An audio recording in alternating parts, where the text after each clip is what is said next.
तो दोस्तों, आज मैं एक नए ड्रामे का एक्सप्लेनेशन शुरू करने वाली हूँ जिसका नाम है मूविंग।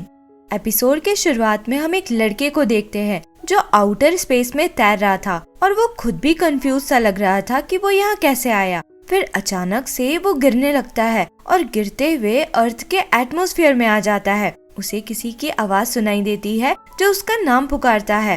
वो पूछता है कि तुम कौन हो, तुम भगवान हो क्या? पर कुछ आंसर मिले उससे पहले ही वो फिर से गिरने लगता है और गिरता हुआ वो सीधा अपने घर में अपने बेड पे आ गिरता है। पर फिर उसकी आंखें खुलती है और उसे रियलाइज होता है कि वो सपना देख रहा था। वो मन में सोचता है कि फिर से वही सपना। इस लड़के का नाम बोंगसेok था। हम देखते हैं कि बोंगसेok जिस ब्लैंकेट को ओढ़ के सोया था उसे बेड से बिल्कुल फिक्स किया हुआ था। बोंगसेok अपने बेड पे लेटा हुआ था, पर बाहर उसकी मॉम जो कुछ भी बना रही थी वो सेंस कर ले रहा था। उसको रियलाइज होता है कि उसकी मॉम उसकी फेवरेट डिश बना रही है, तो वो खुश हो जाता है। दूसरी तरफ हम एक लड़की को देखते हैं जिसका नाम हीसू था, जो अपने डैड से नए स्कूल जाने के बारे में बात कर रही थी। उसे स्कूल जाने के लिए लेट हो रहा था, तो वो दौड़ती हुई निकल जाती है। इधर बोंगसेok भी स्कूल जाने को रेडी हो रहा था। उसकी मॉम मीह्यून उसके बैग में वेट्स डालती है और कुछ स्ट्रैप्स उसे पहनने को भी देती है ताकि उसका वेट ज्यादा रहे।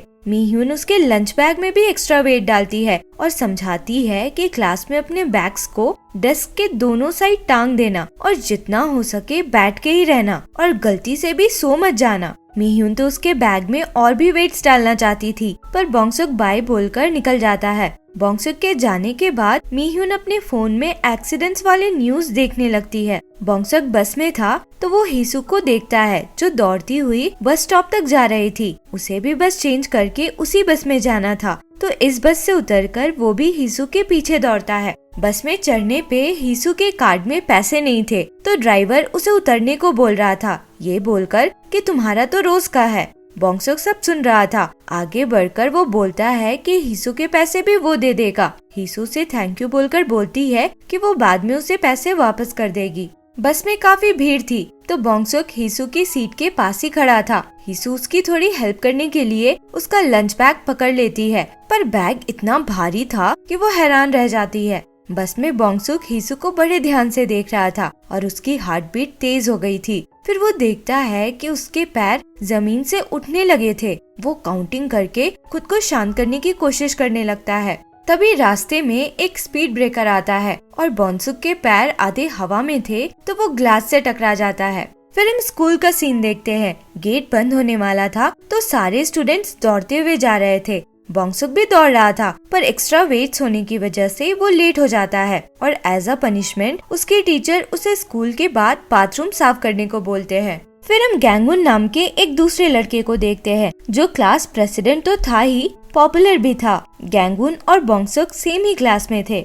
दूसरी तरफ हीसू अपने क्लास टीचर मिस्टर चोई से कॉलेजेस के बारे में डिस्कशंस कर रही थी। वो सॉल के ही किसी कॉलेज में स्कॉलरशिप चाहती थी क्योंकि बाहर जाने के पैसे बहुत ज्यादा लगते। उसके टीचर कहते हैं कि पढ़ाई में तो वो एवरेज है, पर स्पोर्ट्स में वो अच्छी है, तो उसके थ्रू उसे सॉल के कॉलेज में स्कॉलरशिप मिल सकती है। मिस्टर चोई हीसू से ये भी कहते हैं कि वो ट्रेनिंग में उसे सपोर्ट करेंगे। हीसू फिर क्लास में जाकर अपना इंट्रोडक्शन देती है। वो किसी दूसरे स्कूल से ट्रांसफर लेकर यहाँ आई थी और अब बोंगसेok और गैंगुन की क्लास में ही थी। क्लास में बोंगसेok बार बार हीसू की तरफ ही देख रहा था और फिर से उसकी हार्ट बीट तेज हो जाती है और उसके पैर जमीन से उठने लगे थे। बोंगसेok दोनों हाथों से अपने डेस्क को पकड़कर काउंटिंग करने लग जाता है। सीन शिफ्ट होता है और हम एक आदमी को देखते हैं जो कहीं से अभी एयरपोर्ट पे लैंड हुआ था। एयरपोर्ट से निकलकर वो इधर उधर देखता है तो उसे एक कुरियर कंपनी की वैन दिखती है। वो वैन का बैग खोलता है तो उसमें बस एक बॉक्स रखा था जिसमें कपड़े और कुछ पैकेजेस थे। ये आदमी अपनी शर्ट खोलकर बॉक्स वाला कपड़ा पहनता है और उस समय हम उसके बॉडी में एक अजीब सा मार्क भी देखते हैं। फिर वो एक पैकेज खोलता है तो उसमें एक फोन था जिसमें अननोन नंबर से एक मैसेज आया हुआ था जिसमें नंबर 11 लिखा था। वो 11 मार्क किया हुआ पैकेज खोलता है तो उसमें किसी आदमी के फोटोज थे।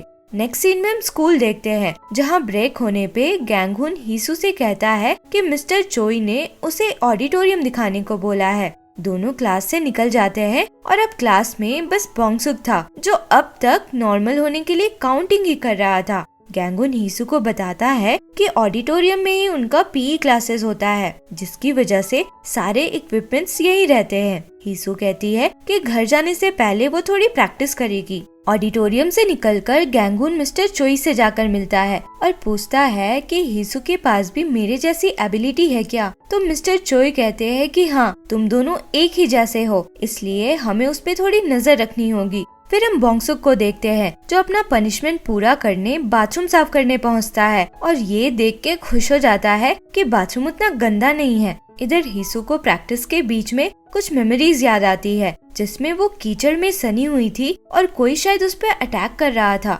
दूसरी तरफ हम उसी एयरपोर्ट वाले आदमी को देखते हैं। पैकेट में जिस आदमी की फोटो थी वो उसी के ऑफिस आया था। वो वहाँ बोलता है कि किसी जिनचुन के लिए वो डिलीवरी लेकर आया है। वहाँ काम करने वाली एक लेडी कहती है कि यहाँ उस नाम का कोई भी नहीं है, पर वहाँ एक आदमी था जो ये नाम सुनकर चिल्लाकर बाकी लोगों को वहाँ से बाहर जाने को बोलता है। फिर वो डिलीवरी वाले से पूछता है कि तुम्हें ये नाम कैसे पता चला। वो आदमी कहता है कि उसे एक लिस्ट दिया गया था जिसमें रिटायर्ड लोगों के नाम हैं। जिनचुन को समझ नहीं आता। वो चिल्ला के पूछता है कि तुम यहाँ क्यों आए हो। ये आदमी एकदम कैजुअल वे में कहता है तुम्हें डिलीट करने। जिनचुन समझ जाता है कि ये आदमी उसकी जान लेने आया है, पर वो बिल्कुल भी नहीं डरता है और वहाँ रखे गोल्फ स्टिक्स जो मेटल के थे उसे वो ऐसे उठाकर मोड़ता है जैसे वो कुछ भी ना हो। वो उस आदमी को मारता है और दोनों फाइट करने लग जाते हैं। ऐसा लग रहा था कि जिनचुन के पास पावर्स है। वो कुछ ज्यादा ही स्ट्रॉन्ग लग रहा था।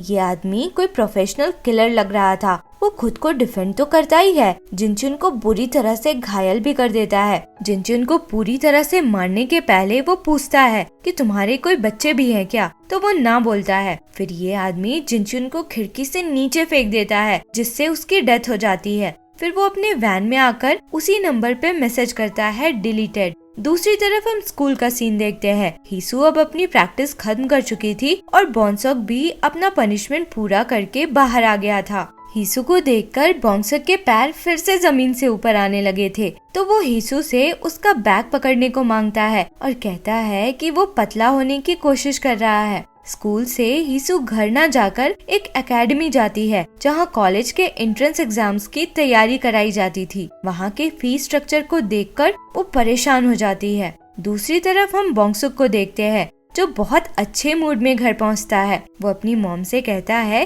कि वो उसके बैग के वेट्स को बढ़ा दे। इधर हीसू वापस आकर कुछ सोचते हुए अपने डैड को एकेडमी की फी के बारे में तो नहीं बता पाती, बस ये बोलती है कि उसे स्कूल के लिए नई यूनिफॉर्म की जरूरत है। फिर हम गैंगुन को देखते हैं। वो देर रात लाइब्रेरी से पढ़कर लौट रहा था। रास्ते में वो याद करता है कि मिस्टर चोई ने उसे हीसू के बारे में बताया था कि उन्होंने उसको ढूंढ लिया है, अब वो इसी स्कूल में पढ़ेगी। मिस्टर चोई ने गैंगुन से कहा था कि वो हीसू के थोड़े क्लोज हो जाए। फिर हम नेक्स्ट डे का सीन देखते हैं। मीहुन अपने फोन में मिस्टीरियस डेथ्स के बारे में पढ़ रही थी, तो उसे जिनचुन के मरने वाली न्यूज दिखती है। उस पोस्ट में वो उस किलर के वैन को नोटिस कर लेती है। सीन शिफ्ट होता है और हम नेशनल सिक्योरिटी एजेंसी के डायरेक्टर को देखते हैं। उनकी असिस्टेंट आकर उन्हें जिनचुन के मरने वाली न्यूज देती है और बताती है कि उसका मर्डर हुआ है। दोनों आपस में बात करते हैं कि उसकी डेथ को एक्सीडेंटल डेथ बता दिया जाएगा। असिस्टेंट कहती है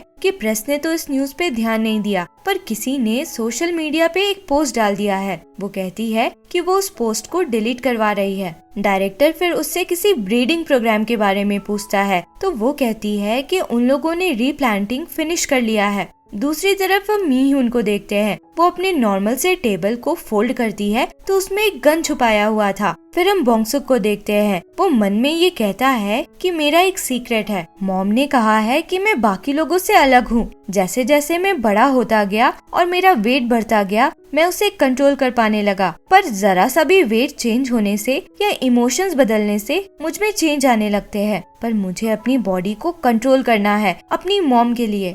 इधर गन क्लीन करती हुई मीहुन मन में सोच रही थी कि सोशल मीडिया पे जो कुछ भी पोस्ट हुआ था उसे हटा दिया गया है, जिसका सिर्फ एक ही मतलब है, कोई उन्हें डिलीट कर रहा है। और इसी के साथ ये एपिसोड यहाँ खत्म होता है। आगे के एपिसोड के लिए मिलते हैं अगले वीडियो में। अगर एक्सप्लेनेशन पसंद आया हो तो लाइक, शेयर एंड सब्सक्राइब करें। Thank you for watching.